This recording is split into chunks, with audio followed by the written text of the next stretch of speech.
Зочны цаг нэвтрүүлэг. Дэлхийн монголчуудын МЖЛ радио 88.3. Зэаны сонсогчтой өдрийн мэндийг хүргэе.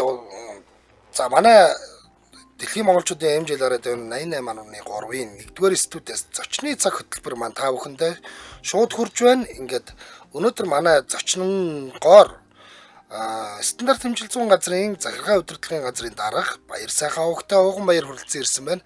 Таныг цаг зав зохицуулаад бидэнтэй мэдээлэл хуваалцахаар хүрэлцэн ирсэнд маш их баярлалаа.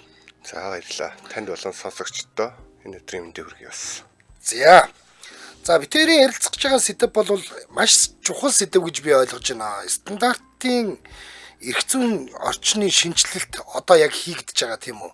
За энэ шинжилэлт одоо төгөлдржөөд одоо яг ард түмний амьдрал дээр буухлаарэ бидэнд ямар өөрчлөлтүүдийг ямар одоо тус тимийг авчирж байгаа юм бэ гэдэг талаар ярилцах гэж байна гэж ойлгосон.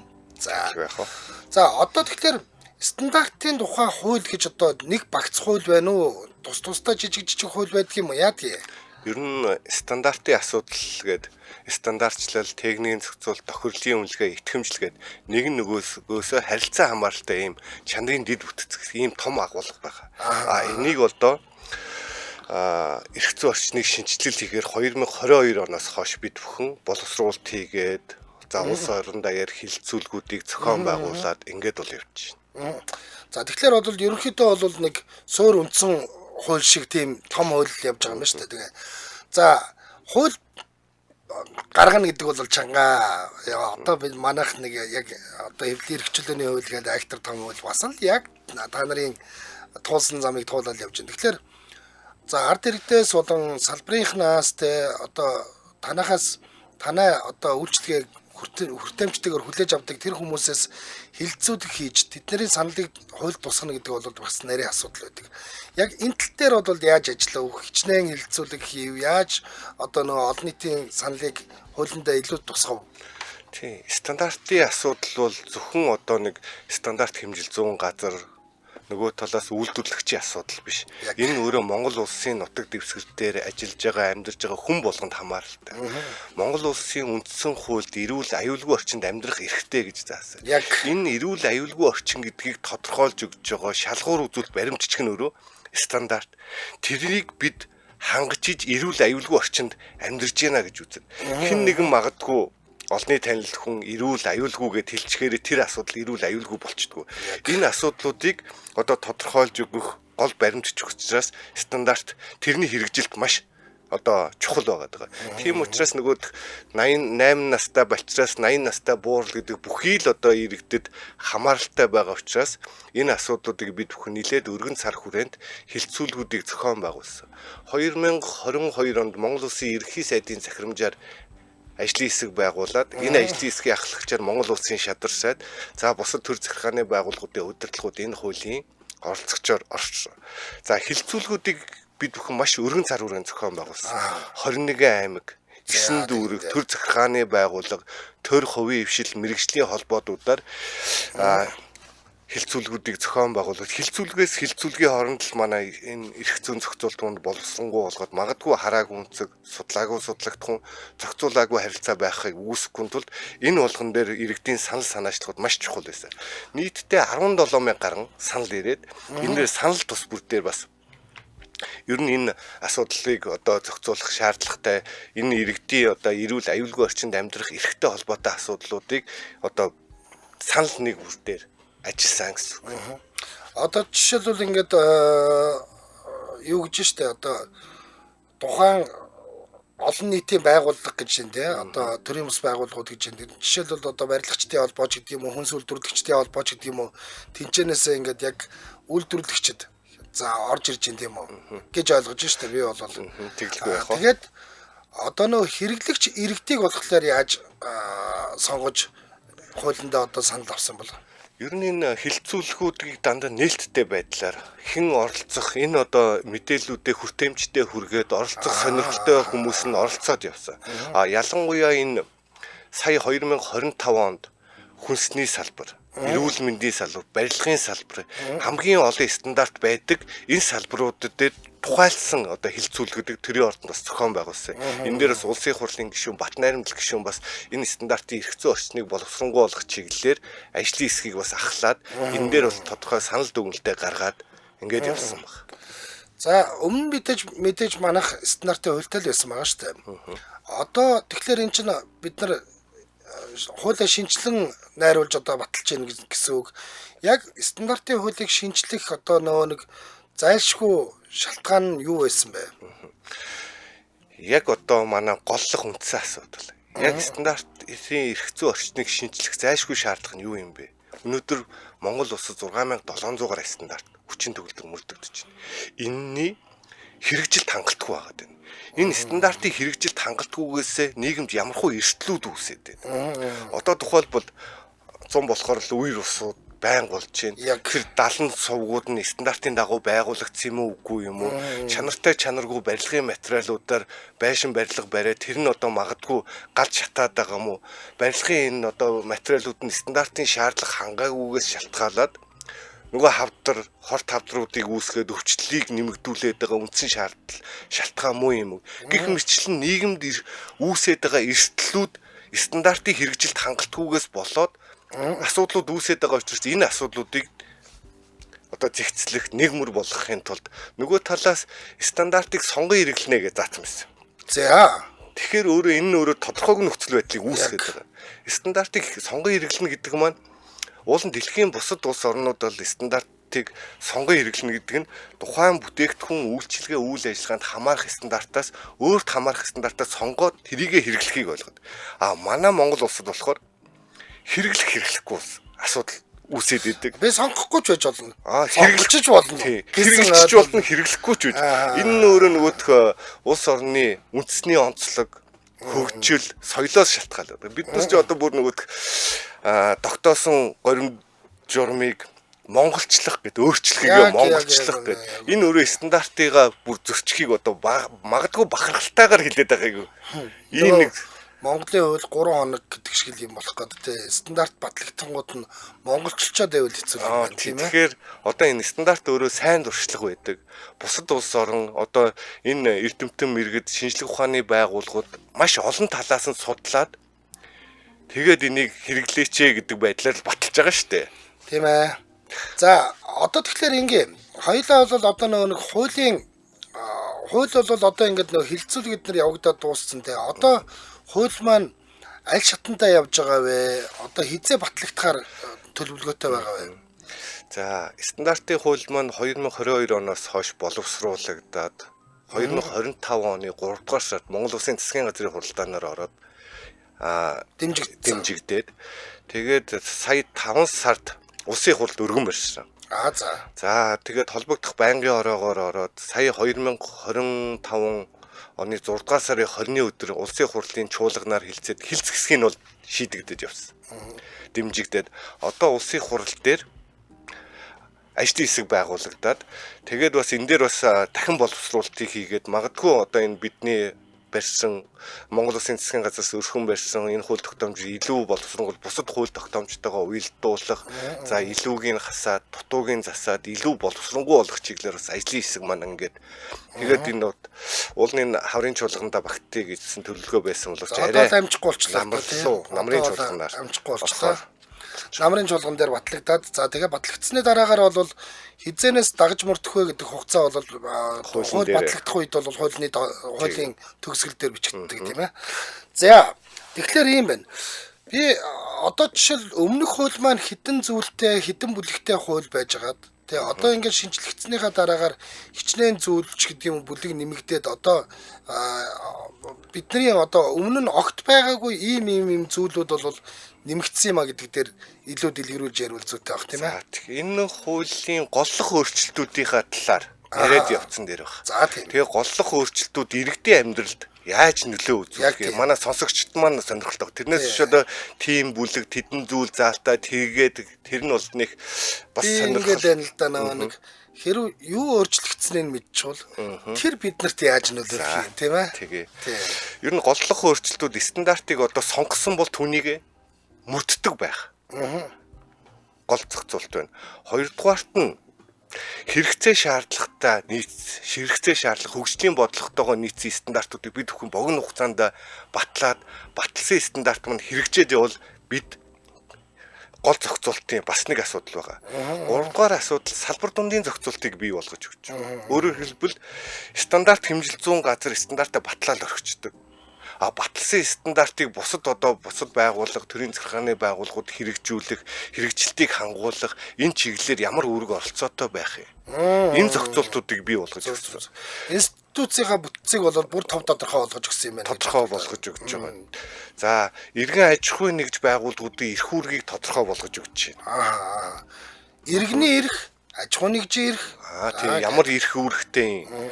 За, нөгөө талаас энэ стандартууд өөрөө цаг үетэйгээ хөгжилтэйгээ уялдаж шинчлэгдэж батлагдаж явах хэрэгтэй. Тэрнээс ш одоо магадгүй 1960 оны одоо тэгэхэд батлагдсан стандарт техник технологи дэвшилтэд юмнууд нь өөрчлөгдөж байхад тэр стандартыг дагаж мөрдөө гэдэг ч болохгүй. Тийм учраас энэ тодорхой нэг тохиолдолд биш тогтмол цаг хугацаанд өөрчилдөг, шинчилдэг, тэгж хэрэгжүүлдэг байх хэрэгтэй. Одоо жишээлбэл ийм унчлаарай. Одоо жишээл би одоо тэр нэг цаг үетэйгээ холбогдох гэдгийг бол би ингэж ойлгоод байна л да. Өмнө нь бол хуванцар савч их зузаан байдаг байлаа шүү дээ. Одоо усны сав эднэр чинь бол нэлээд зузаан байсан. Одоо ч нэг байгаль дээлтэй байх, хуванцрын хэрэглээг багасгах те дахин боловсруулах хэлбэр болох үүднээс одоо энэ ус умдааны сав чинь баг ийм гэлгаруучиг болоод нэмгэрчлээ шүү дээ тийм үү. Тэрийг жишээл бид нар дагаж мөрдөөд ингээд зэрэгцээл явмаар байгаа гэдэг л санаа шүү дээ тийм ээ. Тий одоо ингээл яг тэглгүй яах вэ? Одоо ингээл зам байна. Тэгээд зам дээр одоо ямар стандарт байх хэвээр юм. Тэгэхгүй бол одоо хаавээс одоо юу гэдэг техник технологи барих арга аргачлал нь өөрчлөгдөж тахчил тэргээрээ хэрэгжүүлээ гэдэг болох. 60 оныхаа стандартаар яваад болохгүй шүү дээ тийм ээ. Тэгээд мэдээллийн сангийг бий болгож байгаа.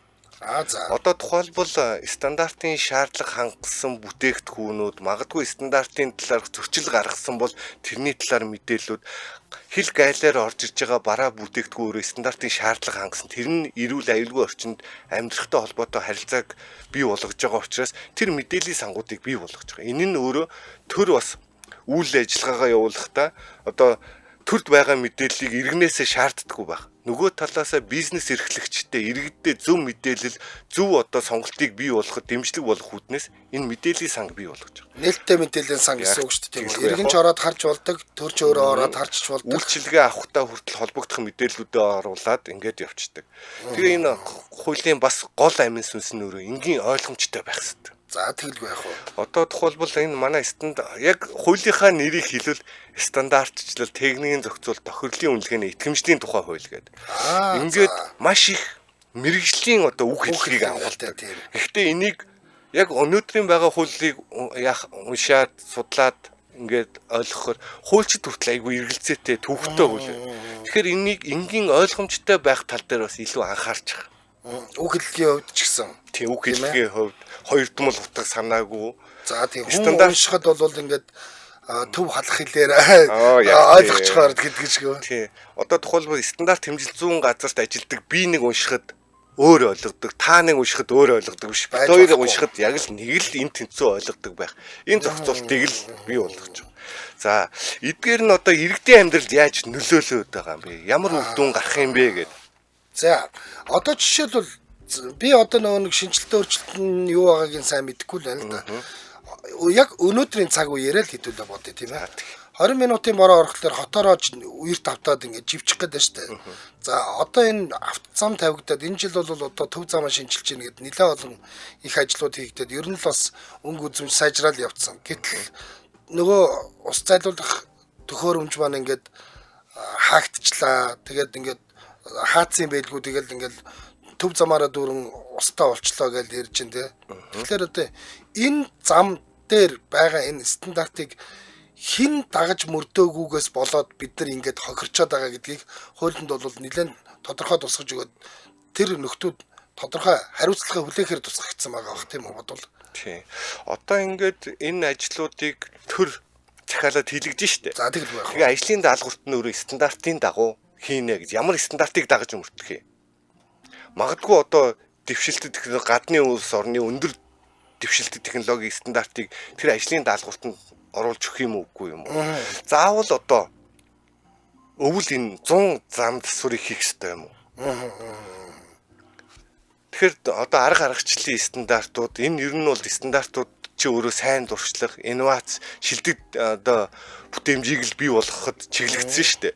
Тэгэхэд одоо ашиглаж байгаа нэг материалуудын ч гэсэн стандарт байгаа шүү дээ тийм ээ. Одоо ч өвөл тавьж болдог материал байж болох нь байна шүү дээ тийм үү. Одоо тухайлбал 100 болтгүй газар бий юу? Дэлхий дээр. Байгаа л шүү дээ. Тэрэн дээр зам байгаа юу? Байгаа л. 100 болгож байгаа тэр замыг тавиагүй л баггүй. Тэгэхээр сайн дуршлагууд байна. Тэр өөрөө тухайн улс орны стандарт ямар сайн дуршлагууд байна. Энийг бид бүхэн хэрэгжүүлэх боломж олцоо бол байгаа. Одоо тухайлбал энэ стандарт өөрөө эрсдлийг бууруулах бас нэг арга хэрэгсэл байх хэрэгтэй. Одоо ингээл машинтайгаа зам дээр явж байгаа хурц хааруулагч гэж байдаг тийм. Хурц хааруулагчийн гол үндсэн зорилго нь юу вэ гэхээр нөгөө цаана магадгүй явган зорчигч явж байгаа тохиолдолд тэрнээс урдсан сэргийлэхэд л чиглэгдэж байгаа шүү дээ. Тэгсэн чи яаж ийм нөхөө стандартын шаардлагыг нийцэв айгүй тийм өндөр овоолго ингээд яатсан байдаг. Би бүр жишээ нэг эрсдлийг бууруулахад нөгөө машины нэвдэ айчих. Эн чи өөрөө стандарт өөрөө олон талын харилцааг зохицуулдаг. Би бүр айгүй гоё жишээ ярьж чадсан шүү дээ наадхан дээр чи.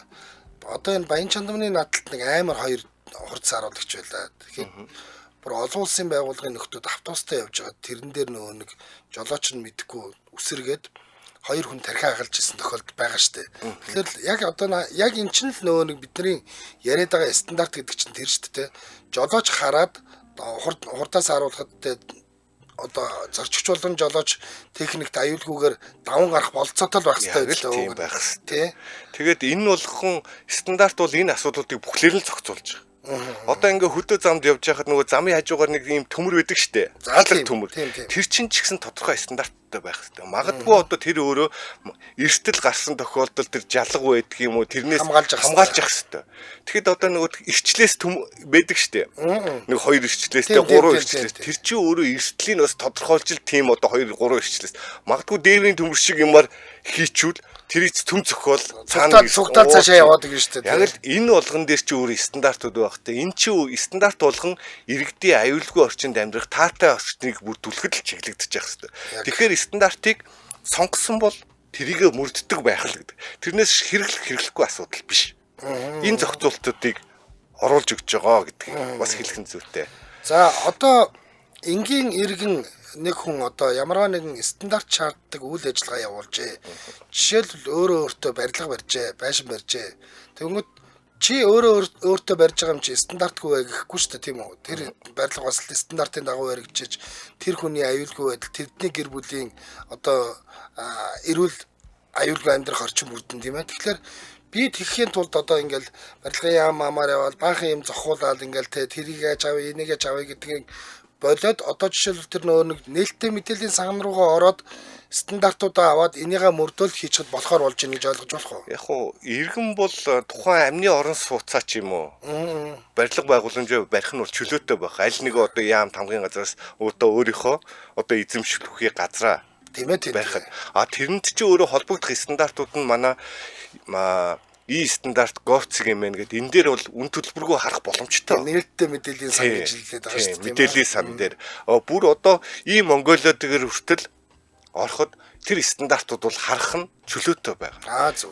Энийг одоо үйл ажиллагаанд хэрэглээч ашиглаач л гэж. Би ерөнхийдөө бол энэ стандартыг бариад ашиглаад гэр орноо босгочих юм бол бид нар эрүүл аюулгүй амьдрнаа л гэдэг л юм шүү дээ. Түүнээс бол одоо ингээд заавал чи одоо нэг стандарт барьсан байна уугүй юу гэж ингээд хурж ирж хэмжих гээд байгаа биш л те. Гэтэ би ч бас нэг одоо өөрийгөө бас нэг эрүүл аюулгүй гэр бүлтэй нэг байшин барьж байгаа шүү дээ те. Тэгэхээр стандарт хармаар байдаг. Тэгэхийн тулд бол зүгээр нээлттэй мэдээллийн сан руугаа ороод харчих болно. Одоо нөгөө хэрэгцээ шаардлагад нийцсэн стандартуудаа бид бүхэн богино хугацаанд баталдаг байх ёстой гэдэг. Магадгүй одоо Монгол улсын одоо зарим нийслэлч байдаг юм уу нөгөө Дулаанбаатар гэдэг нь шүү дээ. За тийм Дулаанбаатар гэдэг Дулаанбаатар гэдэг бас нэг. Энд чинь өөрөө дулаан алдагдaltaй байхыг л бас бий болох гээд шүү дээ. Өөрөө та сая байшин барьлаа гэд. Та байшин барьж болно. Гэхдээ тэр чинь өөрөө дулаан алдагдал багтай, эдийн засаг дүр ашигтай ийм байхыг л зорино шүү дээ. Тэгэхээр магадгүй Канадын байдаг юм уу, бусад дэвшилтэд улс орн хөгжилтэй улс орнуудын дэвшилтэд технологиудыг шингээсэн энэ стандартыг бий болгох шаардлагатай гэвэл шаардлагатай. Энийг асуудлуудад төсөвтэй бусад одоо байгууллагууд нь батлуулдаг. Ингэдэг юм. Одоо стандартчлалын хөтөлбөр төлөвлөгөө гэж батлагддаг. Тухайн яам салбар дээр танаад байгууллагад танаа салбар дээр ямар стандартын хэрэгцээ шаардлага байна гэж саналын аваад батлаад тэгээ хэрэгжилт гарах болохоор батлагддаг. Яасан бэ? Төлөвлөгөөнд тусцсан байж тээ. Тэр стандартынхаа төслийг ирүүлээ. Бид холбогдох байгууллагуудад саналын аваад энэ асуудлуудыг зохион байгуулад стандартаа батлаад ингээд явъя гэхээр төсөн мөнгө байдаг. Боловсон хүчин байдаггүй гэх. Ингэхээр одоо тэр хэрэгцээ шаардлагатай нийцсэн стандартуудаа хөгжлийн бодлоготой уялдуулаад батлуулдаг байх гэдэг нь төсөм санхүүгээ давхар шийдээд яваач гэдэг агуулга юм уу яваад байгаа. За дахиад нэг жишээн дээр хоёулаа нөгөө ард түмэнд бид нар энэ стандартын шинэ хууль эрх зүйн орчин яаж нөлөөлж байгаа юм бэ гэдэг дээр дахиад нэг жишээ авах гээд үзье. Өвөл болохоор бид нар чинь нэг юм нэг шахмал төлш маань сайн муу гээл те. За тэгэл энээс болоод хүн угаартч гинүггүй өөрөөс нь болж байгаа юм гэл ингээл байнга ирүүл маргаантай байдаг. За жишээлбэл энэ шахмал төлш гэдэг зүйл чинь өөрөө стандарттай байгаа. Шахмал төлшний стандарт байна. Одоо манай нөгөө хуулийн нэрчээр стандарт техникийн зохицуул тохирлын үнэлгээний итгэмжлийн тухай хууль гэж стандарт гэдэг бол тухайн шаардлагуудыг тогтоосон баримтч. За тохирлын үнэлгээ гэдэг маань тэр стандартын шаардлагад нийцж байгаа хэсгийг тодорхойлох процесс үйл ажиллагаа. Тодорхойлох. Тэгэхээр тохирлын үнэлгээ буюу тэр стандартын шаардлагад нийцсэн хэсгийг тэр тохирлын үнэлгээний байгууллага тодорхойлж өгсөн. Тохирлын үнэлгээний байгууллага нь өөрөө одоо тэр холбогдох одоо дүрм журмын дагуу энэ стандартын шаардлагыг тодорхойлох, дүгнэлт гаргах эрх бүхий чадамжтай байна уу гэдгийг тодорхойлох эрх бүхий байгууллага буюу итгэмжлийн бас үйл ажиллагаа басан гэдэг. Ингээд энэ өөрөө харилцаа хамааралтай байжиж одоо бидний одоо хүссэн үр дүн гарна гэсэн үг. Стандарт хэмжил зүүн газар, тохирлын үнэлгээний газар, итгэмжлэлийн газар гэж 3 газар болох гэдэг нь. Яг хоо үйл ажиллагаа нь. Тийм. За стандарт хэмжилзүүн газар бол төрийн байгууллага. Тохирлын үнэлгээний байгууллага гэдэг бол төрөвч байж болно, хувийн хвшилж байж болно. Яг л тэр нөгөөх тухайн чиглэлээр үйл ажиллагаа явуулах эрх бүхий байгууллага. Одоо лабораториуд гэх мэт. Тийм, лабораториуд мөн. За тэр лабораторич байдаг юм уу тэр тохирлын үнэлгээний байгууллага тэр үйл ажиллагааг хэрэгжүүлэх чадамжтай байна, чадвартай байна гэдэг тогтоож өгдөг хөндлөнгийн байгууллага нь бол итгэмжлийн байгууллага. За тэгэхээр одоо бид нар хүмүүс ингэж бодоод байдаг л да. За тэнд ингээд одоо нэг 5-7 хоног өрсөж гэдэг ч үлдөө те нэг юм компани шахмал төлшигээд иргэдэд өгөөд тэгээд бид нар чи одоо гэртээ дулаан аль болох агаарын бохирдлоо багасгах чинь гэж ингэж яриад байгаа. Тэгэхээр тэр одоо стандартыг бол стандарт хэмжилсэн газар аль хэзээ баталсан. Одоо нэг шахмал төлшнийх нь стандартыг яриад байна шүү дээ тийм үү. Баталсан тэрийг нь бол тохирлын үнэлгээний газар нь шалгаад тэгээ энэ одоо энэ хэрэгжилж болно гэсэн бодоод бид нар хэрэгжилж байгаа гэж ойлгох уу? За стандартын бол одоо үндэсний стандарт бол байдаг. Ер нь стандарт ч өөрөө бас үндэсний стандарт, байгууллагын стандарт гэдэг янз янзын стандартууд бол байгаа. За. Тийм. Сая сүүлд тэр стандарт бол баримтчиг тэрэн дээр стандартын шаардлага хангасан хэсгийг тодорхойлох тэр тохирлын гэрчлэгээ олгосон хэсгээр нь би тэрийг бол хэлж мэдэхгүй байгаа. Тийм. Ер нь бол стандартын шаардлагатай нийцсэн нэг л бүтээгдэхүүн үйлдвэрлэж ижил зах зээлд гаргах хэрэгтэй. Тийм. За одоо та бол одоо хуулиа мэдж байгаа хүн. Өөрөөр одоо энэ шинэ хууль батлагдахлаар иргэд бидэнд одоо ашигтайч гэж юу ах вэ тийм ээ. Ээлтэй байгаа тэр өөрчлөлтүүд юу байна? Салбар дундын зохицуулалт гэж. За. Одоо тухайлбал стандартыг бол стандарт хэмжилсэн газар батлаад байна.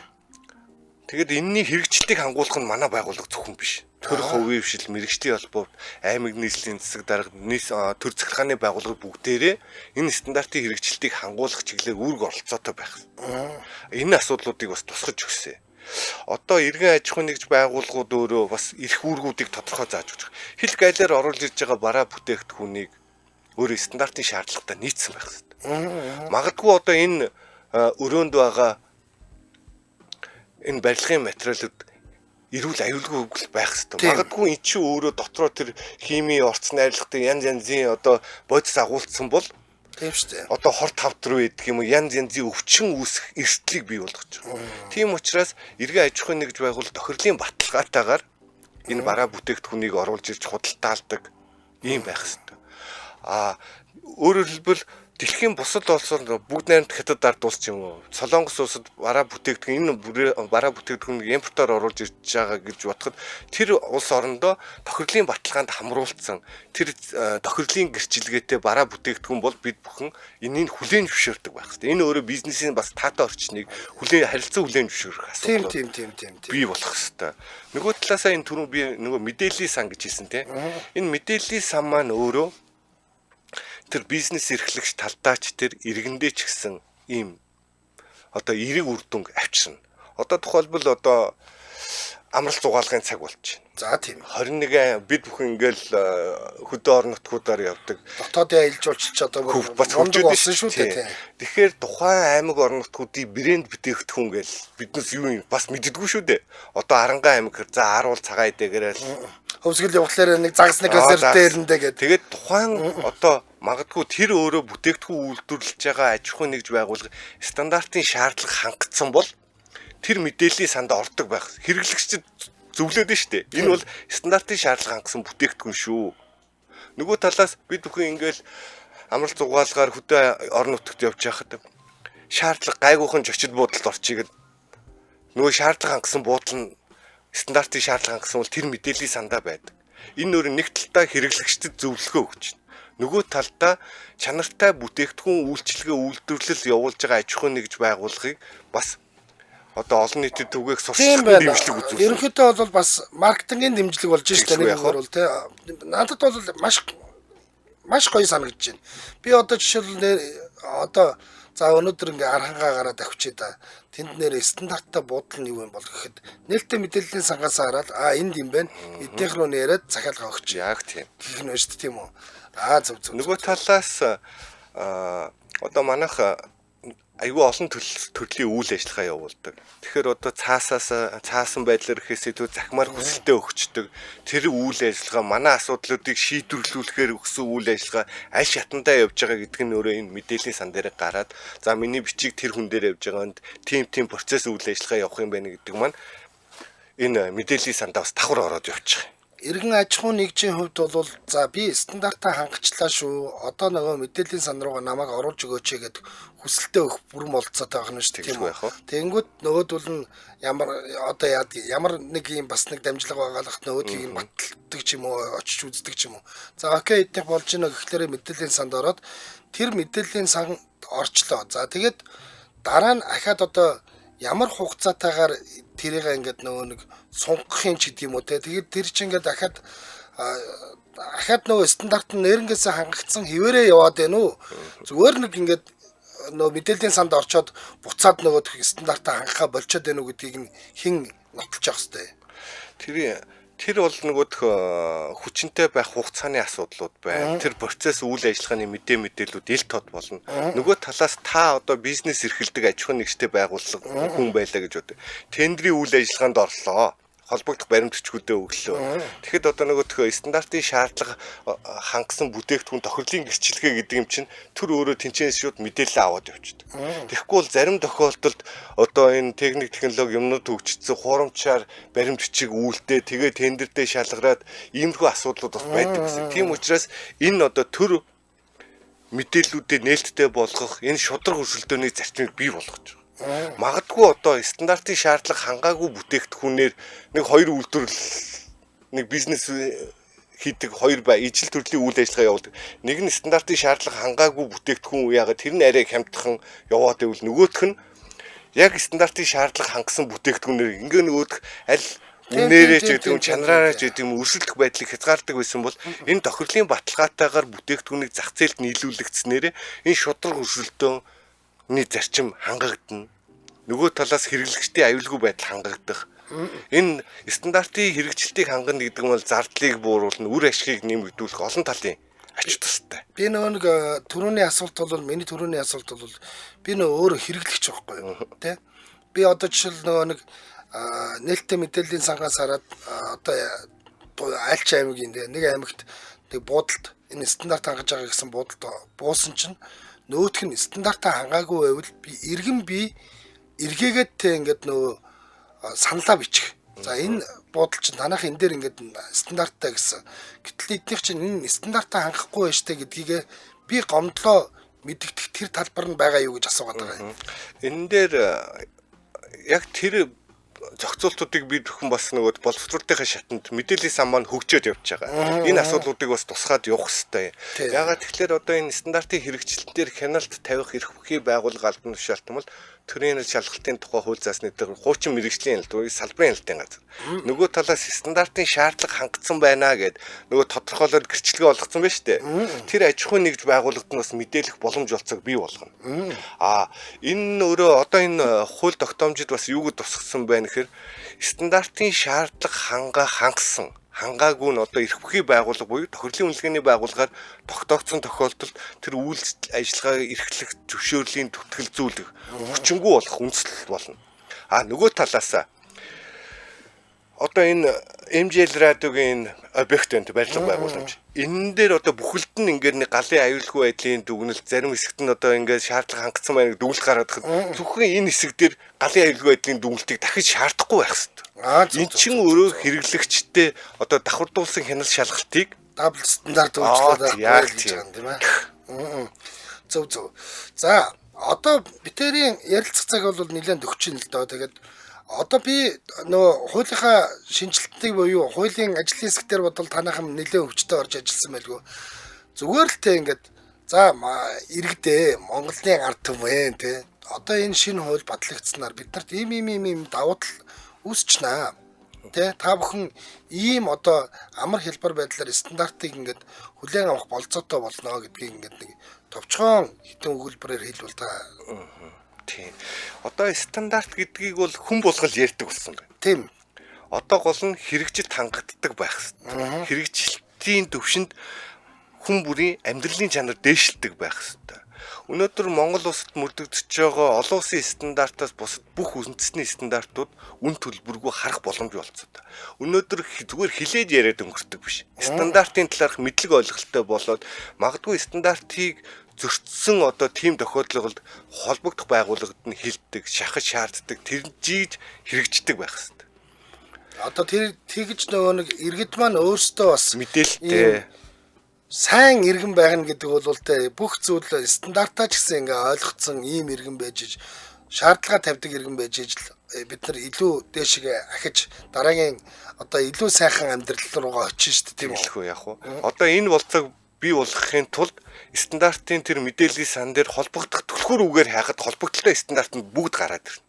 Тэгэхээр тэрнээсээ үздэг, хардаг, шахдаг, шаарддаг.